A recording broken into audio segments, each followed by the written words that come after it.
Hello guys, I like cheese, and I like playing games. I am archiving myself, playing these story-driven games as an additional motivation since I always skip and save them for quote-unquote other days, whatever reason I come up with just to not play them. Also because I've been a sucker for live service games for so long that I didn't have the time to play all these great games through the years. Final Fantasy VI. The one everyone calls the peak of 2D Final Fantasy. After really enjoying FF5's job system and deeper story, I was honestly curious, but also a bit skeptical about all the hype. But you know what? I can actually see why people love this game so much. Going in, I noticed they're starting to experiment with distinct power systems per installment. This time we've got mechs and a completely different magic system. The pixel art has also improved dramatically compared to previous games. You can really see the evolution here. One thing I've started noticing is a pattern in this series. The odd-numbered titles like FF1, FF3, and FF5 give off more of the usual fantasy storylines, with a bad guy wanting to rule or destroy the world. But the even ones, FF2, FF4, and now FF6, have more politically driven storylines with betrayal, redemption, ruling, all that complex stuff. And FF6 definitely leans into that complexity. Similar to FF4, but somehow even more ambitious. The intro immediately signals this is going to be a convoluted and complicated storyline, but in a good way. And Kefka? Kefka is a really good antagonist. I guess being a clown/jester in looks makes him look way crazier than usual as a bad guy. And it fits perfectly with the narrative of him being a complete psychopath. Some memorable moments. The opera part that I think is one of the things people rave about. It's cool. I don't know why there's a need for prompts and buttons, though. It ruins the moment. It's a great scene and all, but it would have been fine with just watching the whole scene. Also, I just don't know the need for the whole opera arc and singing and stuff just to get kidnapped to get access to the airship. Feels overly complicated as a plan. That one guy, Ultros, just doesn't give up. Feels like the comic relief equivalent to Gilgamesh from FF5. The world split, a game changer. The floating continent part that separates the first and second half of the story, that's awesome. The transition after the warring triad gets disturbed and it shows this apocalyptic catastrophe happening, then suddenly you start with Celeste with a 1-year time skip. That's a pretty interesting narrative choice, putting that year in there so the world gets to change and adapt to what happened. It really feels like two different games, but connected. Character system versus job system. Now, the characters have their own designated jobs and skills, similar to FF4, but what differentiated them is that in FF4 it was just generic jobs from previous games. Here in FF6, they're unique in their own way. A gambler, mechanic, painter, even a Moogle. It's just that some of the abilities are downright useless and inefficient. What's the point of the Runic command ability? Is it just for absorbing magic? It's so specific and niche. Anyways, if I had to state my thoughts in regards to each characters I want. Terra. Felt like she was supposed to be the main character, but ended up more like the center point of what the plot revolved around, being a hybrid of human and Esper.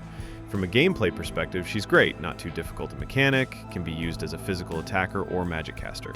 Her story about learning feelings and how to love is good character development. Locke. Backstory is deep enough, fits his character perfectly. Losing the love of his life, being able to overcome grief and move on. Gameplay-wise, though, felt lackluster. Aside from stealing, there's not much for him to do compared to other physical characters. Edgar. I like his character aside from being a flirt. I felt like that was unnecessarily forced into. He cares about his kingdom, and will do anything to save it. I just hope there's more interactions and development between him and his brother. Gameplay-wise, his tools are so great on the first half, you can rely on him as a party member easily. And on the next half, the gears you get can make him a great Dragoon, even though I still hate Dragoons. Animogue. Doesn't feel like there's that much story, just another character introduced to be playable. Gameplay-wise, the Dancer felt like an improved Geomancer mechanic, but also a Dragoon since you are able to equip spears on him. Cyan. I felt like he had the most story development in the second part with the whole dream sequence and love letter subplot. moving on with grief, etc. Gameplay-wise, I like his samurai mechanic. Bushido is solid, doesn't miss, great damage dealer. Celis. She felt like Terra version 2, almost the same character, also a deserter of the Empire after realizing the wrongdoings. She felt like the main character of the second part. Gameplay-wise, she plays almost the same as Terra, just with the less useful runic mechanic instead of trance. Continuing with the other characters. Sabin, the other brother. His story about running away? I didn't care that much. I just hoped there was more into his relationship development with his brother. Gameplay-wise, he's supposed to be a burly and strong monk, but his specific command mechanic scales with magic. Is it due to the move's fantasy-wise ki or spirit? So it's scaled with magic instead of strength? I didn't hate it, I just didn't realize it soon enough.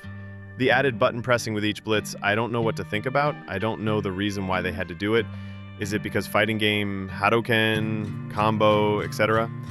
It fits thematically, it just felt weird doing it on a turn-based JRPG. Shadow, the mercenary ninja, it was pretty interesting to be able to hire him on the first half, though I wished he has a story development on how he became like that, the reason he's doing it, etc. Gameplay-wise, he's a typical ninja. No new gimmick, throw is strong, but he has the added mechanic about a dog being with him, having a chance to parry/dodge, with another chance for the dog to retaliate. It's pretty cool, but nothing new. He's pretty strong though. Solid. Setzer. His story is also pretty developed. I just hope there was more gambling stuff integrated with the story. Gameplay-wise, one-dimensional strong attacker with fixed dice and Master Scroll. Slot mechanic feels too RNG. Didn't use it that much. Gao. I liked him at first, being a wild child, etc., but there was no story development regarding him. I was expecting there was a story or side quest regarding him, discovering why he was in the wild, etc. Gameplay-wise, I considered him as a pseudo blue mage. It's just that the mechanic on learning rages feels overly complicated. Him leaving your party and re-encountering him, which learns the mob stuff you encountered with him leaving and returning. I wish there was info in-game about what the rages do, so there was no need to check the internet or try them one by one. He also doesn't have a normal attack command, which is why I don't know how to build him. So I just made him a mage and just cast stuff. Strago. Him and Realm was a package. His story somewhat developed on the second part, hunting a monster for a long time that he's hunted but never beaten before. It's a cool and short one. Gameplay-wise, being a blue mage, I'm kind of annoyed on how it functions. But since this game has the Esper system, you can easily overcome the need to get hit by just learning the usual spells and using him as a generic mage. Realm. This young girl, too much shenanigans, even tricking his grandpa. Her story is deeply attached to his grandpa's. Gameplay-wise, her sketch also feels useless, so just use the Esper system and used her as a typical mage. For both Umaro and Gogo, I've never used them. There's no story part, or I didn't do it on my playthrough, so I have no opinion about them. My technical observations. Some bosses seem pretty tough and challenging, which is a good thing.